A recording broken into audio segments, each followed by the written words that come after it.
대우조선해양이 이렇게 제재를 받게 되기까지는 의뢰 입장에 있던 하청업체들의 노력이 컸습니다. 원청업체의 갑질에 무너지는 업체들이 잇따르자 이대로는 더 이상 못 참겠다며 행동에 나선 결과입니다. 계속해서 최서희 기자가 보도합니다. 추운 날씨에도 국회로 속속 모여드는 사람들. 대우조선해양 등 대형 조선사로부터 공사 대금을 제대로 받지 못했다는 하청업체 대표들입니다. 여기에 차비가 없어서 또는 기름값이 없어서 오지 못하는 대표들도 있습니다.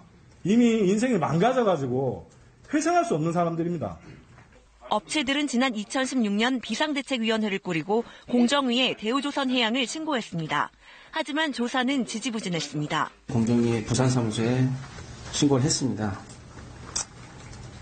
그 후 2년이 채 되지 않은 상황에서 조사관만 6명, 사무소장 4명이 교체가 되었습니다. 결국 의들은 거리로 나서야 했고 지난 9월엔 대통령이 참석한 대우조선해양의 잠수함 진수식장에도 찾아갔습니다.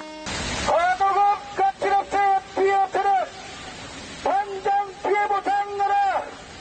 함께 목소리를 내자 공정위의 조사 속도가 빨라졌고 문제 해결의 실마리도 잡히기 시작했습니다. 다시 사업을 시작하더라도 대형 조선사로부터 일감을 따기 어려울 수 있지만 더 이상의 억울함은 참을 수 없다는 생각입니다. 망설이다 보니까 오히려 제가 피해를 더 키우는 게 되고 있구나.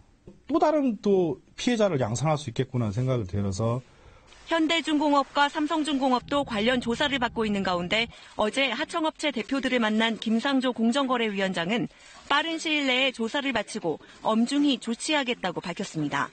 KBS 뉴스 최서희입니다.